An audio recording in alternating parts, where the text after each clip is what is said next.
What's going on, man? How are you? I'm good. I'm at a band rehearsal right now, rehearsing with the new band. Man, that's awesome.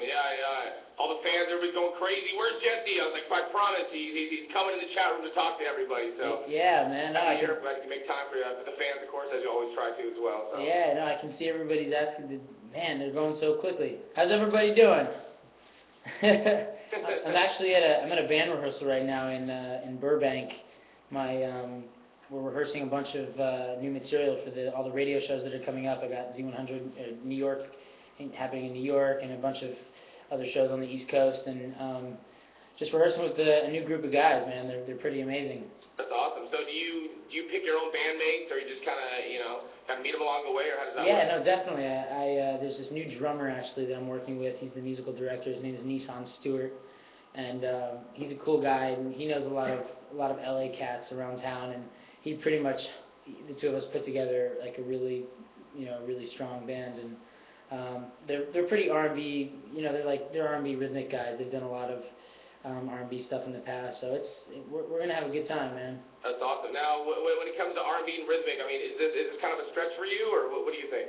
I mean, yeah, I grew up listening to this, to R&B soul music. That's kind of, and I feel like I've always had that in me. That's the kind of the music that I've always gravitated towards. So, no, man, it's not a stretch at all. I mean, vocally, I will say, like, I definitely pushed myself on this record and tried to mess around with the vocal acrobatics, but I had a great time, man. It's a fun record.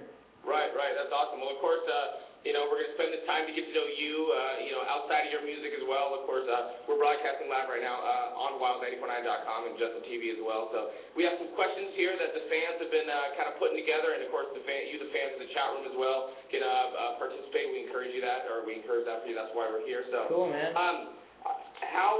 What are some of the big producers that you work with on your album Departure? Well, the first producer I worked with, or one of the producers that produced Leavin', actually, the first single, Tricky and Dream, who I know probably a lot of you know Dream. He wrote Umbrella for Rihanna, and he had a huge single himself with Shorty is a 10.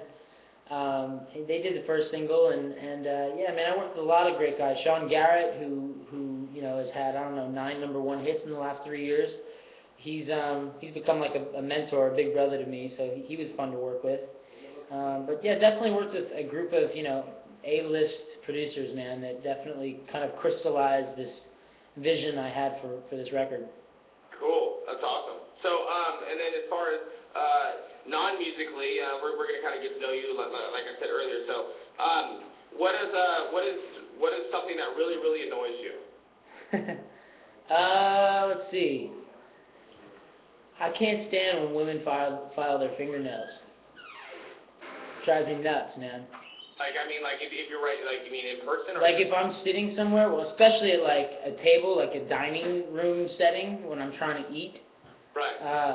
It's so, like, that thing, like, it should be taken to the bathroom. And the sound, like, the actual sound of it reminds me of, like, fingernails on a chalkboard. It drives me crazy. So if you're eating and all of a sudden, a woman that you have, you're out to eat with or something starts to try to either file her nails or start clipping her toenails on your plate, you're not having that? She's eating dessert by herself. Absolutely. Or you can eat the toe jam, I don't know. I don't know what you're into, but yeah. So. Cool, man. And of course, the album. Tell us about the album. I mean, we just heard about the producers and stuff. What else you got on it? Well, I mean, the record was written over the course of 1.5 years, 2 years, and a lot of the content does relate to my personal life. A lot of it was autobiographical, and I was in a relationship for 3 years, and that definitely was a chapter that was worth writing about, and certainly made for a great song. So a lot of that, a lot of the music is based on that, and then coming out of the relationship as well.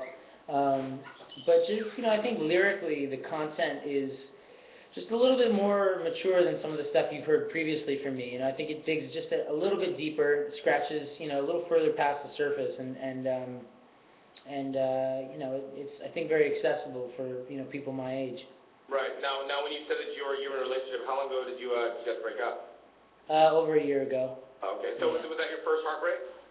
It was my first, it was my first full-time gig. I signed the contract on that one. Really? Yeah, I was.